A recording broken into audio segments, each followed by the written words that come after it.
Maturity વિશે નાનકડો topic લઈને આવે છે. મેચ્યોરિટી એટલે શું? સમજદારી, જવાબદારી, પરિસ્થિતિ પ્રમાણે શાંતિથી અને સંમતિ વર્તવું. માત્ર ઉંમર વધી એટલે મેચ્યોરિટી આવતી નથી. વિચાર, વર્તન અને નિર્ણય લેવાથી રીતિથી ખબર પડે કે માણસ મેચ્યોર છે. મેચ્યોરિટી કોને કહેવાય છે? ગુસ્સામાં પણ શાંતિ રાખે, તરત રિએક્ટ ન કરે, પહેલા વિચાર કરે, પોતાની ભૂલ સ્વીકારી શકે, બીજાની ભાવના સમજે, જવાબદારીથી કામ કરે, મુશ્કેલીમાં હિંમત ના હોય, એને મેચ્યોર વ્યક્તિ કહેવાય. ક્યારે કહેવાય કે આપણામાં મેચ્યોરિટી છે? કોઈ તમને ખરાબ બોલે અને ઝઘડો ન કરો, નિર્ણય લેતા પહેલા સારું ખરાબ વિચારો, ઇમોશન પર કંટ્રોલ રાખો, પોતાની સમસ્યા માટે બીજાને દોષ ના આપો, જીવનમાં પ્રાથમિકતા સમજી શકો, ત્યારે કહેવાય કે તમે મેચ્યોરિટી હોય. તેના ફાયદા: સંબંધમાં મજબૂત બનાવે છે, લોકો આપણા પર વિશ્વાસ કરે છે, લોકો તમારું માન કરે છે, સંબંધમાં મજબૂત બનાવે છે, જીવનમાં સાચો નિર્ણય લઈ શકો છો, આત્મવિશ્વાસ વધે છે, મુશ્કેલીમાં સંતુલન રાખી શકો છો. જો આપણે મેચ્યોરિટી ના હોય એના ગેરફાયદા: નાની વાતમાં ઝઘડો કરવો, લોકો આપણા પર વિશ્વાસ ન કરે, ખોટા નિર્ણયો લેવાના, સમસ્યા ઊભી થવી, ગુસ્સો અને પસ્તાવો કરવો. જો આપણે એક લીટીમાં સમજવું હોય તો મેચ્યોરિટી એટલે સંભાવનાથી નહીં સમજથી જીવવા માટે 7 સ્ટેપ. બોલતા પહેલા 5 સેકન્ડ વિચારવું. કોઈ વાત સાંભળીને તરત જ જવાબ ન આપવો. પહેલા વિચારવું, આ બોલવાથી પરિસ્થિતિ સારી બનશે કે ખરાબ. ગુસ્સા પર કંટ્રોલ રાખતા શીખવું. ગુસ્સો આવે ત્યારે ઊંડા શ્વાસ લો, 10 સુધી ગણો, થોડી વાર શાંત રહો. મેચ્યોર વ્યક્તિ ગુસ્સામાં નિર્ણય લેતી નથી. પોતાની ભૂલ સ્વીકારવી, હા મારી ભૂલ હતી કહેવાની હિંમત રાખવી. આ કમજોરી નથી, આ સાચી સમજદારી છે. બીજાની સ્થિતિ સમજવાનો પ્રયત્ન કરો.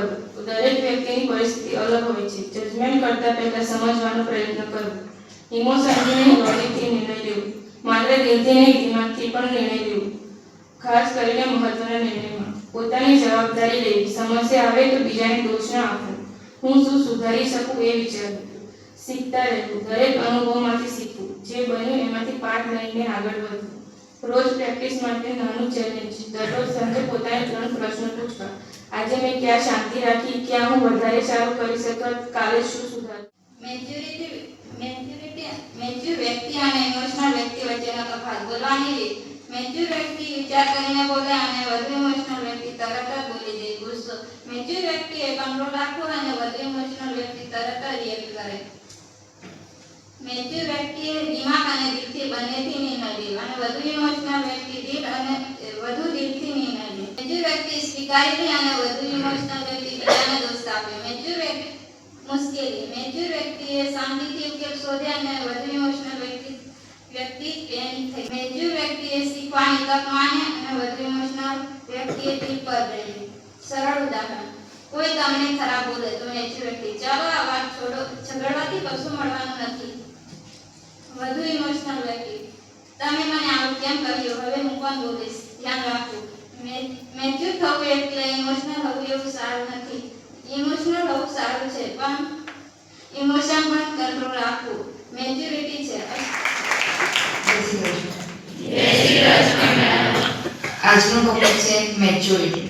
તમને ઘણા એવું કહેતા હશે કે હવે 18 વર્ષના થઈ ગયા, મેચ્યોર થાવ, કહે છે ને.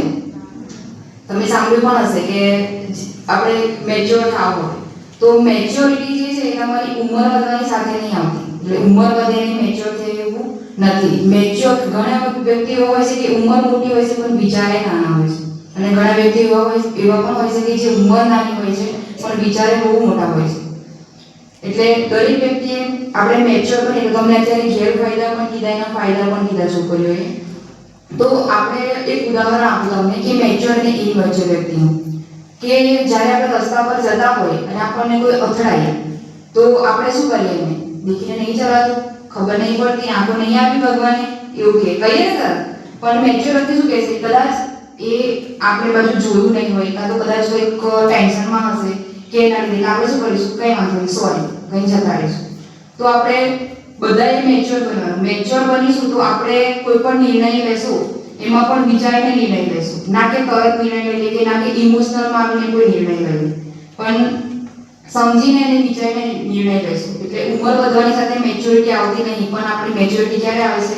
આપણા વિચાર અને આપણા વર્તનમાં આપણે કેવી રીતના આપણે એને રિએક્ટ કરીએ છીએ મેચ્યોર વ્યક્તિ હશે એ તરત કોઈ પણ બાબતમાં રિએક્ટ કરે નહીં. ગુસ્સો આવશે તો થોડું શાંતિથી બેસે અને પછી વિચારીને જવાબ આપશે.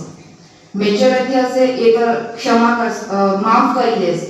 એટલે કે એ ક્યારેય બદલો લેવાની ભાવના નહીં રાખે કે મને આવું કેમ કીધું, મારી સાથે આવું કેમ કર્યું, પણ શું કહેશે, કંઈ વાંધો નહીં, દલીલ કરવાથી કાં તો એની જોડે બહેસ કરવાથી પ્રોબ્લેમનું સોલ્યુશન કે આવવાનું નહીં. તો શું કહેશે કે કંઈ વાંધો નહીં, જવા દે, માફ કરી દેશે. તો આપણે બધા એવી આશા રાખીશું કે બધા જ મેચ્યોર જય શ્રી કૃષ્ણ.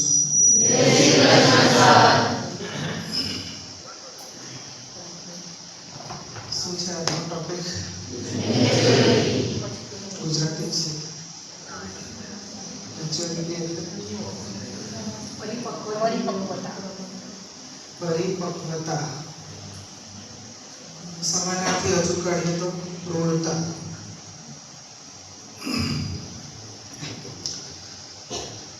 જેમ મેડમે કીધું કે મેચ્યોરિટી એ કોઈ ઉંમર કે એને હિસાબે નથી. પછી અમુક વખત જોઈએ કે નાના સ્ટુડન્ટ્સ હોય, નાના ઉંમરના છોકરા છોકરીઓ હોય, એ લોકો પણ એવી વાતો કરતા હોય એટલે મેચ્યોરિટી ખાસ હોય. અને એ તમારા એટીટ્યુડમાં બતાવે. એટલે મોટી મોટી વાતો કરવાથી મેચ્યોરિટી ના આવે, પણ નાનામાં નાની વાત સમજે એને મેચ્યોર વ્યક્તિ કહેવાય. અને જીવનમાં જેટલા બી પડકારો આવે આપણી સામે, એને તમે કેવી રીતે સોલ્વ કરો છો, કેવી રીતે એ પડકારોને તમે ઝીલો છો લાઈફમાં, એ તમારું મેચ્યોરિટી દર્શાવે. ઘણા વખત જોયું છે આપણે કે સુસાઇડ થતા હોય છે, હે ને? આખા પરિવાર સુસાઇડ કરે. બિઝનેસમાં લોસ થયો હોય તો પેપરમાં અને ન્યૂઝમાં આવતું હોય છે કે આખો પરિવાર સુસાઇડ કરે. તો શું એ નાના હતા, મોટી ઉંમરના બી હતા, આખું ફેમિલી, છોકરાઓ સાથે, મમ્મી પપ્પા બધા સુસાઇડ કરે. એ ક્યારે થાય? મેચ્યોરિટી કોઈ એવું વસ્તુ નથી કે તમને કોક આપે કે કોક શીખવાડે. એ જાતે અનુભવથી આવો, એક્સપિરિયન્સથી, તમારા એક્સપિરિયન્સથી તમે મેચ્યોર થઈ શકો. કોઈ શીખવાડે ના, તમને બેસાડે, એના કોઈ ક્લાસીસ ના થાય મેચ્યોરિટી.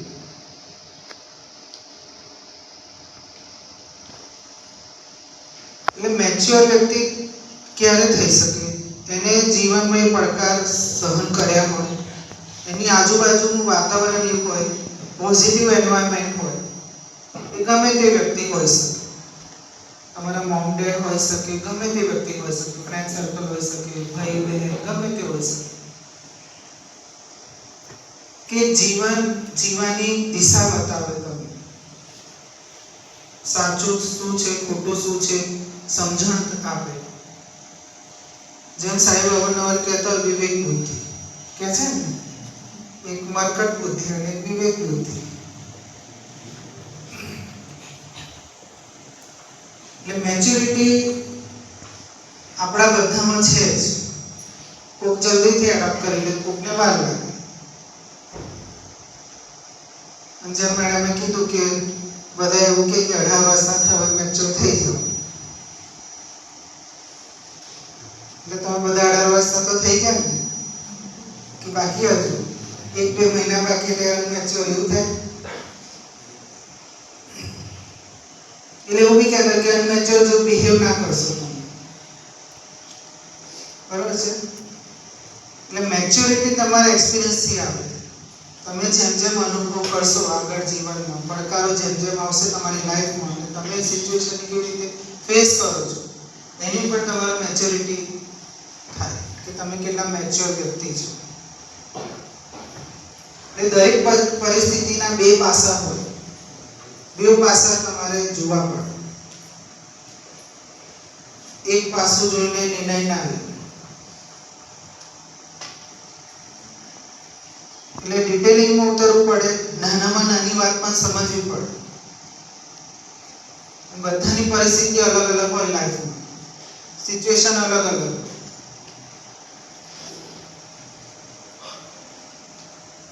પ્રોબ્લેમ એક હોઈ શકે પણ એનો સોલ્યુશન અલગ અલગ હોઈ શકે.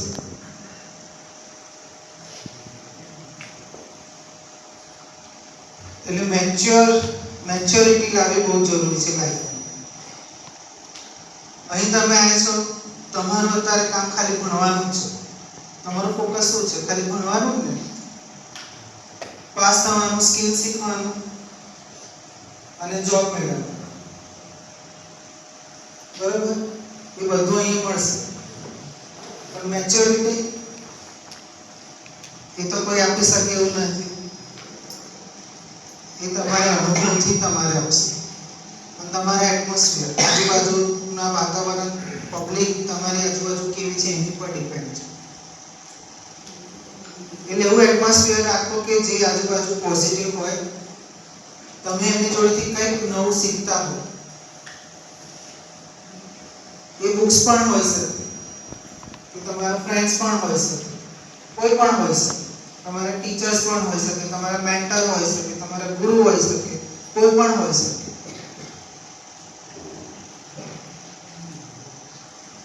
એટલે લાઈફમાં સ્ટેબિલિટી લાવવા માટે મેચ્યોરિટી એટલું જ ઇમ્પોર્ટન્ટ. બરોબર? સરસ ટોપિક લાવ્યા છે.